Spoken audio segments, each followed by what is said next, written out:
Los militares fueron el producto de una patronal económica local y universal que necesitaba convertir a este país en una timba financiera, extranjerizar su economía, y el terror es el producto de la economía que se necesitaba.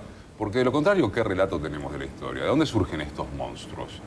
¿Quiénes son Videla, Macera, Agosti, Suárez Mason, Astiz y todos esos personajes, sino el producto de la necesidad del imperialismo norteamericano, el producto de la necesidad de la patronal económica local de cortar de cuajo toda posibilidad de lograr una sociedad más justa? Nada surge porque sí. De hecho, hubo colaboración por parte de las patronales de algunas multinacionales. Sí. Y faltaría quizás el juzgamiento a los civiles. A los civiles que colaboran. Porque digo, Martínez León fue juzgado alguna famosa, vez. ¿no? De automóviles, que entregó algunos de la los Mercedes-Benz, justamente creo que hoy en otro canal se estrena el documental de Gaby Weber, donde se demuestra la responsabilidad. Y bandas armadas civiles. Te escucho. Pero la pregunta es la siguiente, lo voy a extrapolar de la siguiente manera. ¿A alguien se le ocurre que debería haber el registro de la memoria nazi como contraposición al Holocausto de la versión oficial? No. Entonces, ¿por qué estamos pidiendo esto? ¿Por qué están hablando Además de hay otra cosa. De un lado estaba el Estado. El Estado, como bien saben los doctores, tiene que garantizar los derechos humanos de ambos bandos. El Estado no puede, mediante las Fuerzas Armadas, secuestrar, torturar, robar bebés, robar bienes, arrojar gente adormecida desde aviones. El Estado no puede hacer eso. Y si se cometieron crímenes por parte de la guerrilla, los guerrilleros debieran haber sido arrestados, debían haber sido puestos a disposición de un juez, haber tenido derecho a una defensa en juicio, haber cumplido una condena y haber quedado libres al término de esa condena. Nadie le daba derecho al Estado argentino, a través de sus Fuerzas Armadas, a cometer los crímenes aberrantes que se cometieron. De manera que creo que no es válida la argumentación. Bueno, Santucho lo matan. Sí, no, bueno, Santucho matan lo en un matan enfrentamiento. en un enfrentamiento. Pero lo que a mí me parece bueno rescatar, perdón, Mirta, es que no es posible reducir esta problemática tan compleja al enfrentamiento entre dos bandos. ¿Por qué esta tenacidad, esta persistencia en evocar aquellos hechos, en buscar verdad y justicia? Porque la preocupación más grande de nosotros como sociedad, de nosotros como ciudadanos, es que el Estado no sea un ámbito de delito y corrupción, sino que el Estado sea la protección de todos los ciudadanos. Y que cuando el Estado tiene que tomar medidas, debe someterse a la ley, debe ser esclavo de la ley, debe respetar la Constitución. Entonces esto es lo que nosotros estamos defendiendo hoy. Y por eso el sentido de aquel juicio y la importancia. No porque digamos que los hechos que cometía la guerrilla no tenían ninguna importancia, que estaba bien, que en fin, que eran jóvenes idealistas. No, eran crímenes terribles que merecían juzgamiento y merecían sanción. ¿Quién era el comandante Oturunco? Empieza todo en Tacorralo, en Tucumán, ¿no? Bueno, se puede también pensar en que empezó con la 2 toneladas de bomba de la Marina en la Plaza de Mayo en el 55. También, sí. Pero un dato importante que siempre recuerda, entre otros, el fiscal Estracera. En 1975, ante la Junta Interamericana de Defensa, el representante argentino, que era el general Santiago Mar Riveros, había decretado la muerte militar de la guerrilla. Eso lo reconocieron las propias Fuerzas Armadas argentinas. No hubo ninguna guerra, hubo una cacería. Los propios militares habían establecido que la guerrilla ya había quedado derrotada orgánicamente. Ahora, Isabel nunca la juzgan, ¿eh? Porque empleó la palabra aniquilamiento. Con eso se salvó, ¿no? ¿Y por qué habría de serlo? No. Esto es un eufemismo. La palabra aniquilamiento puesta en el decreto famoso no justificaba, obviamente, el exterminio como se trató de hacer con las bandas terroristas. Esto es un desplazamiento de responsabilidad inadmisible.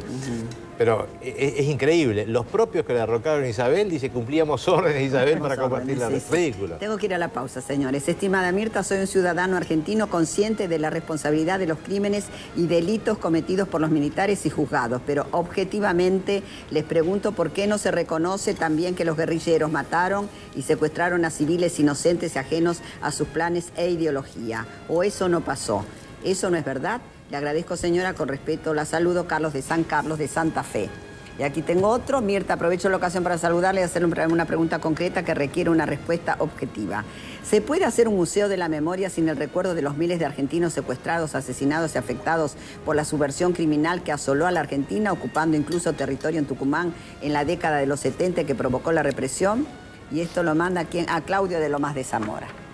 Yo los leo tal cual llegan, señores, no tomo parte por ninguno, pero trato de ser objetiva. Me gustaría hacer un pequeño comentario respecto del primero de esos mails.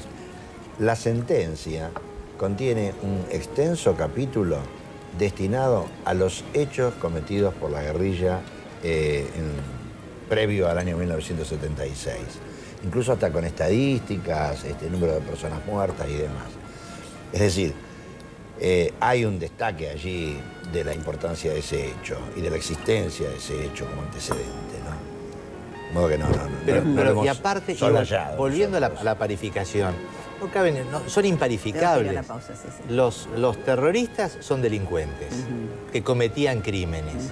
Como tal, se les tenía que dar la respuesta de cualquier nación civilizada, apresarlos y juzgarlos. Lo inadmisible es cuando el Estado toma las mismas formas de los delincuentes. Sí, eso es. Ahí estamos de acuerdo. Yo agregaría aún peores, porque los montoneros y el ERP no robaban bebés. No torturaban mujeres embarazadas. Tampoco fueron miles de muertos, ni tampoco hubo torturas. Sí, el tema no es cuantitativo, es cualitativo. Lo que pasa es que no haber habido juicios, no haber pruebas, se puede decir cualquier cosa sobre la familia de Lambrusquini no debe pensar lo mismo. No fue deliberado. Mataron a Floreal Avellaneda, la ESMA tenía 14 años. Lo de Paula Lambrusquini no fue deliberado. Lo de la ESMA sí fue deliberado. ¿No fue deliberado? Nadie puso la bomba para que muriera esa chica. Hubo el otro episodio del de Viola.